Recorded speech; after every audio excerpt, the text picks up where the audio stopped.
Good evening and welcome to the Legion Cantina. In today's episode, I'm going to be running through 5 new lists that have kind of been enabled or buffed by the recent points updates.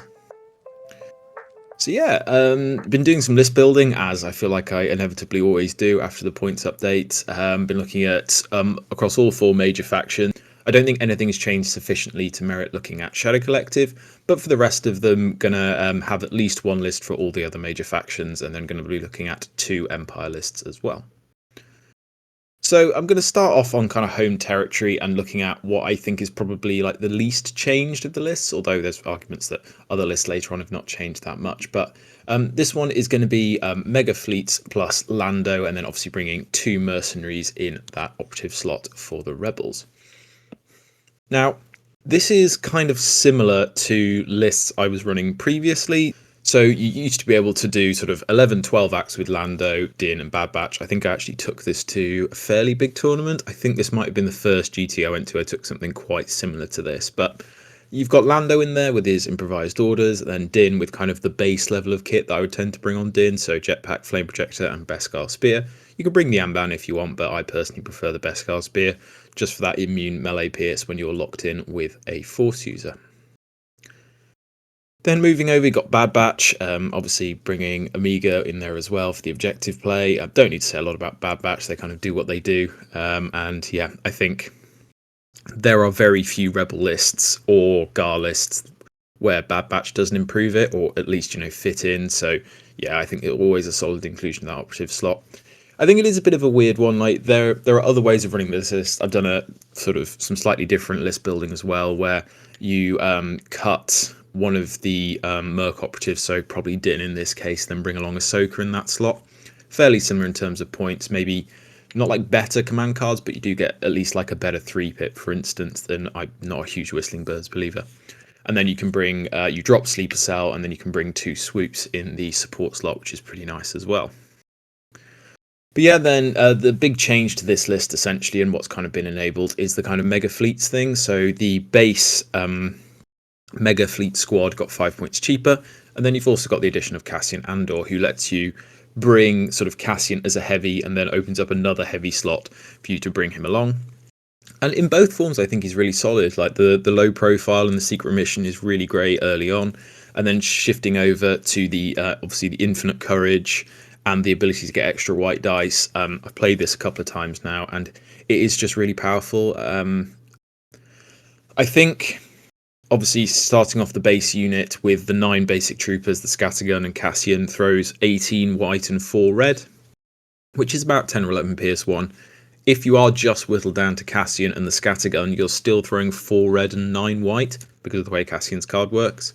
So that means you're still probably pushing like 6 or 7 PS1, which is still really decent. So I think there is something to be said for this kind of Mega Fleet squad. And then obviously with Lando's guidance, the combo tends to be, if you can get them into melee, you put them on standby with Lando's guidance. If you can't, you get them to do an extra move or something, which can be super valuable. And then hopefully they either get, the chance to attack more than they would otherwise, or if they're in standby in melee, your opponent has to make a really difficult decision. So I think the squad's really nice, got some decent solidity, and that infinite courage is super good for fleets, because previous to that courage 1, if they got 1 suppression on them, they were just absolutely crippled. So I think it's a really nice upgrade, and arguably Cassian's maybe one of the better squad upgrades, I would say, of the like Callus, Kraken options that have come out recently. Then still running, naked rebel troopers. They're absolutely fine as back markers, objective players. Same for the Ewok slingers. They've gone up by 3 points, but they're still absolutely fine.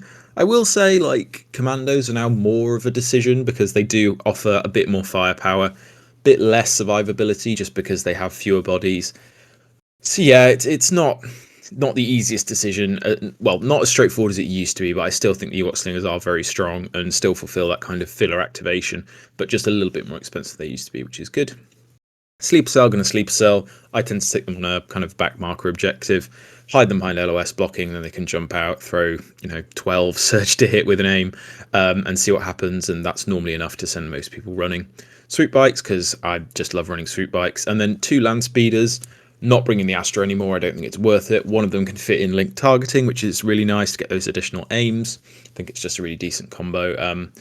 I think having used them in a couple of games now, I think The loss of the Astro is noticeable, but it's not as crippling as perhaps it might appear at first sight, just because firstly you save a couple of points not bringing it along, which obviously isn't a huge deal, but it does just mean that you're less likely to have those turns where you do a load of damage to yourself. So I think the land speed has gone for, it's just less swingy, I think, essentially. Like, it's a lot more consistent in terms of the output you can expect. It's probably going to survive that bit longer, but it's also going to do a bit less damage. So it's just not quite the same piece it used to be, but still going to offer really decent damage and lots of ion, which, given that I'm expecting there to be a few more vehicles knocking around thanks to certain new releases, I think they're a really strong inclusion, and if you can slot them in, I think they're still really good.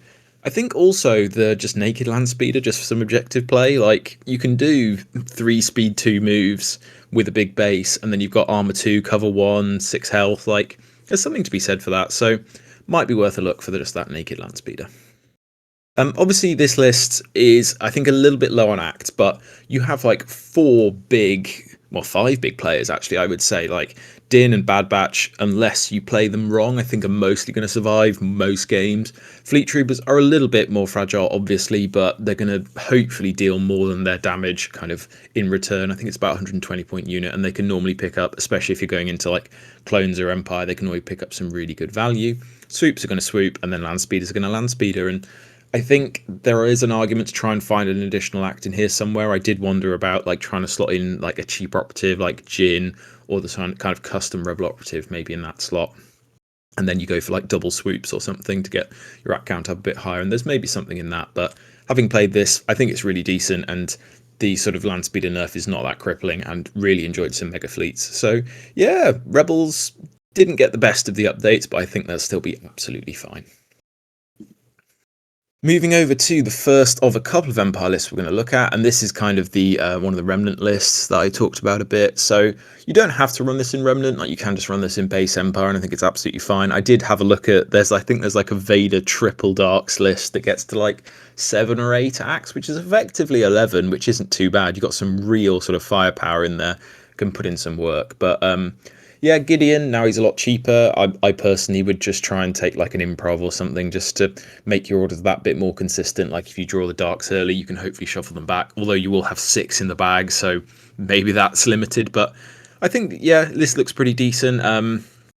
Your core is mostly filler, aside from the darks with the RT-97C and the scouts with the T-21. I think the scouts are worth taking the T-21 just because you're planning to be up closer anyway, so the range 3 doesn't matter as much. And that critical 2 really carries on the scouts. Like, your most time with that dice pool, like if you're thinking about throwing 8 black, 4 white, you're probably going to pull a couple of surges in there, so might just give you 2 additional hits, which is super nice. But yeah, this is just a fairly straightforward list. You've got 3 definite filler acts, the speeder bikes for a bit of range, and then you've got the triple darks with the frag launcher and the assault cannon. You're just going to deal a bunch of damage with them. Like, I think the dice pool is, I think it ends up being like 2 red, 7 black, critical 1 or something, which is pretty decent, especially if it's getting to go twice, and they are pretty solid. You know, you've got 5 2 health bodies with armor 3.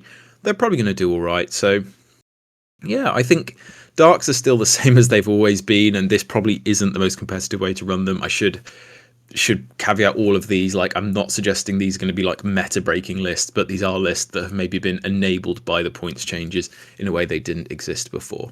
So there may be better ways to run this, like just in generic Empire, for instance, might be better. But yeah, I think offers good damage, decent activation count, because this gets up to effectively 13 with, you know, your 3 darks in there, which is really nice. And yeah, I don't have the equipment to run this. I don't own any dark troopers, but for people who do have darks, I think this could be a really interesting way to run them. Moving up to the next one, and this is the in the Stormtrooper Battalion. This is, I think, a bit of a weird list and doesn't actually lean into the Stormtroopers that much, although the slight disappointing thing about this one from a competitive sense is you do have to take 4 core, which isn't like absolutely crippling, but maybe isn't that great. So this gets to 11 activations, and essentially this is just looking to like absolutely rinse the target 2 thing that they get, that your sort of non-unique characters get as part of the Stormtrooper Battalion. So got improv, C's, trusted agent, and C's. on my officer and my agent. Especially if you're going standing orders on one, you would probably give that to the officer and then, I don't know, tap your trusted agent, let's say, on the Imperial agent. So then both of them, thanks to having the blaster pistol as well, would get effectively target 3. So they would have 3 aims ready to go straight away. The officer has exemplar, so you can just move him onto the board and then even take an additional aim if you really want to get those aims ready to go. And then the Imperial agent also has tactical 1, and he can aid thanks to tip of the spear. So it's a little bit fiddly because you're actually going to stack up suppression very quickly thanks to his aid ability. But if you wanted to, you could probably aid like 4 or 5 aims on that first turn to really enhance the firepower of some of your units. The main ones you're going to be focusing, as you can probably imagine, your aims on will be the ATSTs. Now the disadvantage is the agent can only aid onto Imperial troopers, so you probably have to aid those onto the officer and your sort of stormtroopers with the RT-97C. But still, those ATSTs would hopefully have access to 2 or 3 aims on that first turn. But still, those ATSTs would have access to those aims on that first turn, and I think that would be super nice, just for enhancing their firepower in the early game. You could even look for something like a linked targeting array if you had the points for it. I personally would focus more on trying to get the aims onto the Imperial officer here, mainly to try and get that firepower going. But yeah, it's just going to hit really hard. You could go for like double E-webs, for instance. That's also pretty valid. You know, you've got that range 4 with a pretty decent dice pool, and giving that unit an aim, because I think they would be able to grab them because they're an emplacement trooper. Whether that's the Imperial agent aiding them or from exemplar from the Imperial officer would also be super nice. So yeah, this is just finally giving Empire access to a bunch of aims. I don't think this is probably going to be better than just the normal Vader version. I think you could probably, for instance, just run the Imperial officer and Vader in this list if you wanted to, for instance. Getting access to command and control uplink is super nice with Vader as well. And I think while the command cards are decent in Empire, thanks to the command cards from the Imperial officer and the Imperial agent on top of the generics and on top of Empire's own sort of specific faction ones, I think having access to Vader's command cards also really enhances this as well. To go along with this, we do have access to some fairly decent cores, so got the Riots with the KXs and March, and then Riots with the KXs, Callus and March. They'll hit pretty hard in melee. I think thanks to Callus, they're throwing 6 black, 2 red, and a white, which probably hits for like 4 or 5, which isn't terrible with that surge to crit and your surge to defend. You can also, thanks to Callus, lock a unit down with you if you get them trapped in melee, which can be pretty good. I think Callus he's fine. I don't think he's probably up there in terms of like on the Cassian level, for instance. I think that's what I'm kind of judging all these against. But I think thematically he's pretty good, and he does a bit of work in melee, and he has a reasonable access to ranged attack as well. So feels pretty decent. Then the double storms, we're taking the Astros, obviously just keep the ATSTs going, I think that's pretty obvious, and then the RT-97C just for some early plink if we do get into range 4 and stuff. Like, you're going to have access to an aim, and you might even have access to 2 aims if the agents aided you one, so then suddenly you're looking at like red 3 white with access to 2 aims, which might actually throw a decent bit of damage, so might be worth trying to find some points and sticking another one on the storms that I currently have just with the Astromech. But yeah, I think this list looks okay, and it's 11 activations. It's got some pretty reasonable stuff. I think obviously it doesn't have Vader, and you can get Vader to 11 acts as well, which probably is just strictly better. But I do kind of like this, and if it does at least give Empire, a bit like with the dark stuff I talked about before, at least an alternative route to Vader, which is kind of what they've been forced into up until now. Moving over to the 212th Attack Battalion, this looks really cool. I think, again, another different look at how just firstly a Legion army can look, but definitely how a Gar army can look, going kind of this vehicle heavy. So obviously we're bringing Cody with the improv. I think that's a pretty good take here, especially when we're going to have as many vehicles as we are. And then a Jedi Knight just to actually give some kind of defense against big melee threats. Like, they're going to be more of a speed bump than actually like a stop thing for, like, I don't know, Vader, Anakin, whatever. But they do have at least, that immune melee pierce. They can at least slow them down a bit. And their dice pool's fairly decent on the double-bladed lightsaber. They're normally good for 6. So might force a couple of saves from Vader, could do some wounds. So could come in clutch. Then Clone Troopers with the shotgun. If you can find points for a shotgun, it's normally a good take. Like, it just takes your dice pool from, 2 with no pierce to 4 with PS1, like it's a huge upgrade and can normally put in some work, especially when the clones, well, if they're sitting really far back, obviously not worth a take, but if you're planning to push them up a little bit more and kind of be a bit more of a kind of threat to the center of the board, it can be a really good take. Clone Trooper Marksman will be taking the Mortar and the Clone Engineer, which I think are really decent takes. I think there will be a niche for Marksman just sitting back and aim shooting every turn, throwing down 6 black with that critical 1 and with the Clone Engineer to help fix. So actually we'll go to 7 black, which is pretty decent. Like with that critical 1, you're probably pushing 5, and then you get suppressive as well. Like if you are planning to just, you know, drop like almost artillery onto the point, I think it can be fairly good. And yeah, they're okay. The lack of surges is a bit rough, especially one of the rules with the 212 is that you can share tokens between vehicles and clone troopers, so not having that surge is a bit of a big deal, which is why I have gone for 2 clone trooper infantry, just for that reliable one to be able to give my ATRTs and my saber class effectively surge to defend, which is super nice. Then bringing 2 lots of the ATRTs, I think ATRTs are really decent. I think the red saves, the armor 2, the potential for grabbing surges here as well is super nice. I had 3 points left over, so given one of them spotter uplink, which is nice for a little bit of cover reduction, giving that sharpshooter 1, which is really nice. And vehicles tend to actually be better, obviously, than regular infantry units for kind of floating near melee and not quite committing. As I've said in the sort of text over here on the left-hand side, I think there is an argument for maybe dropping like the Mortar and the Engineer to pick up some flamers on my ATRTs, like maybe giving them two of them flamers, for instance, just to create kind of an additional threat that's going to push up and require answers. Because those flamers, they aren't incredible, but they can at least maybe create a bit of space, which is what this list is really going to struggle with. Like, it will probably win the attrition battle, but the ability to kind of push up and score objectives is going to be a bit problematic when you're lacking Arcs, Anakin, Bad Batch, those kind of big objective players that Gar normally has access to. And then this is where the list really shines, the triple heavies. So 2 ISPs, one with the Shock Trooper Pilot, twin missile pods, and the onboard comms channel. So this is the one that's going to float near Cody, and we'll do the sort of order shenanigans. We'll give Cody that target 1, which again can be shared, which is super nice. And then the twin missile pods just for a bit of anti-armor tech, which should work fairly well. Clone Trooper Shock Pilot, I believe, is the one that gives surges. And then I've given my other ISP, which is the Elite Armor Pilots, the twin beam cannons and a link targeting array. So hopefully they'll be getting a fair amount of orders with Cody's command cards, the 212 command cards, and then maybe just some base command cards as well. And then they'll be spreading observation tokens around, which again have synergy with Cody in this list as well, which is really nice. And then finally, I feel like you need to bring at least 1 saber tank. So again, gone for the Shock Trooper Pilots, which is really good.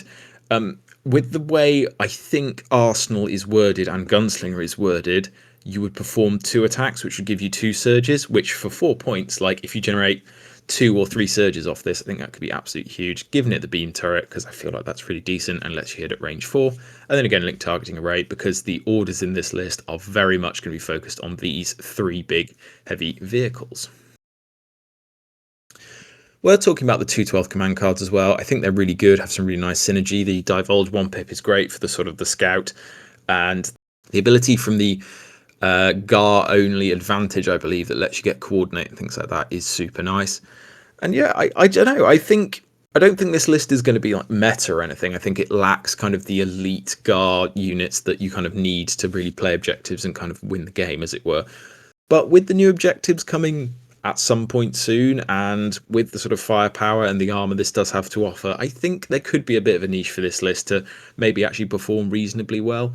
And maybe you do push to try and up to 12 or something, cut some acts. I don't really cut some gear and try and find some acts or something. I don't really know where you'd find it, but yeah, I think it's really decent. And being able to bring 3 heavies, the saber class is super tough, especially again thanks to those surges that it can normally grab from surrounding units.